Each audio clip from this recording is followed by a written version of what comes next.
പശ്ചിമബംഗാളിൽ ഇവിഎം മെഷീനുകൾ സൂക്ഷിച്ചിരിക്കുന്ന സ്ട്രോങ് റൂമുകൾ തുറന്ന് വ്യാപക കൃത്രിമം നടത്തുന്നുവെന്ന് മുഖ്യമന്ത്രി മമതാ ബാനർജി. ദൃശ്യങ്ങൾ സഹിതമുള്ള തെളിവുകൾ പുറത്തുവിട്ടുകൊണ്ടാണ് ടിഎംസിയുടെ ആരോപണം.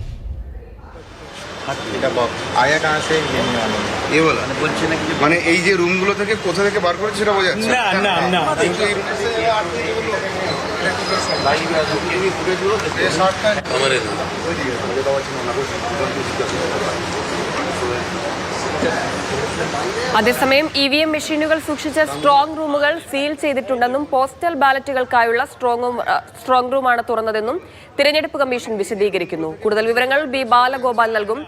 ബാലു, തിരഞ്ഞെടുപ്പ് ക്രമക്കേട് ആരോപിച്ച് ഇന്നലെയടക്കം വലിയ നാടകീയ സംഭവങ്ങളാണ് ബംഗാളിൽ അരങ്ങേറിയത്. ഇതിപ്പോൾ ഈ ദൃശ്യങ്ങളിൽ നിന്ന് വ്യക്തമാകുന്നത് എന്താണ്? കമ്മീഷന്റെ വിശദീകരണം എന്താണ്?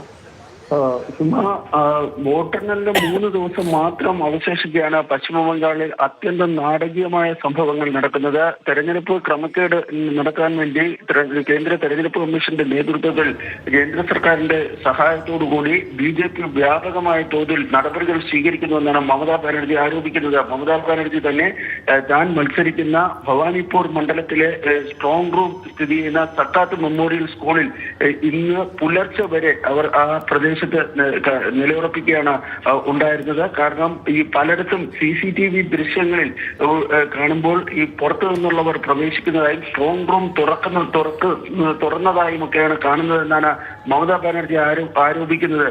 ജീവൻ മരണ പോരാട്ടമാണ് ഇപ്പോൾ നടക്കുന്നതെന്ന് മമതാ ബാനർജി പറയുകയും ചെയ്തു. ഈ വോട്ട് കൊള്ളയടിക്കാൻ ആരെങ്കിലും ശ്രമിച്ചാൽ ജീവൻ മരണ പോരാട്ടം നടത്തുമെന്നാണ് മമതാ ബാനർജി ഇപ്പോൾ പറഞ്ഞിരിക്കുന്നത്.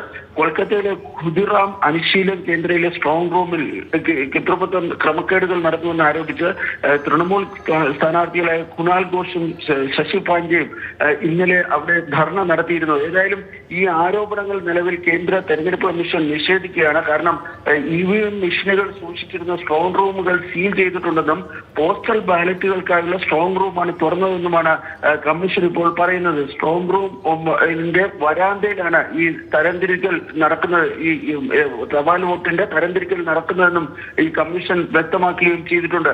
ഇതിനിടെ ഈ ബംഗാളിലെ ഈ ക്രമസമാധാന സ്ഥിതി നിയന്ത്രിക്കുന്നതിനായി കൂടുതൽ കേന്ദ്രസേനാ വിഭാഗങ്ങളെ അവിടെ സംസ്ഥാനത്ത് നിലയുറപ്പിക്കാൻ വേണ്ടി ഇപ്പോൾ കേന്ദ്ര തെരഞ്ഞെടുപ്പ് കമ്മീഷൻ തീരുമാനിച്ചിട്ടുണ്ട്. വോട്ടെണ്ണലിന് ശേഷവും 70,000 കേന്ദ്രസേന, ഒരുപക്ഷെ ചരിത്രത്തിൽ തന്നെ ഇതാദ്യമായിട്ടായിരിക്കും ഒരു സംസ്ഥാനത്ത് വോട്ടെണ്ണലിന് ശേഷം ഇത്രയധികം കേന്ദ്രസേനാ വിന്യാസം നടത്താൻ വേണ്ടി ഇപ്പോൾ തീരുമാനിച്ചിരിക്കുന്നത്. 2021 തെരഞ്ഞെടുപ്പിന് ശേഷം സംഘർഷമുണ്ടായ പ്രദേശങ്ങളിലാണ് ഈ കൂടുതൽ കേന്ദ്രസേനാംഗങ്ങളെ വിന്യസിക്കുക. 1934 അക്രമ സംഭവങ്ങളാണ് 2021 വോട്ടെണ്ണലിന് ശേഷം ഉണ്ടായിരിക്കുന്നത്. ഏതായാലും ഈ വോട്ടെണ്ണലിന് 3 ദിവസം മാത്രം ശേഷിച്ചിരിക്കെ ബംഗാളിൽ അത്യന്തം നാടകീയവും സംഘർഷഭരിതവുമായ നിലയിലേക്ക് ഈ കാര്യങ്ങൾ നീങ്ങുകയാണ്.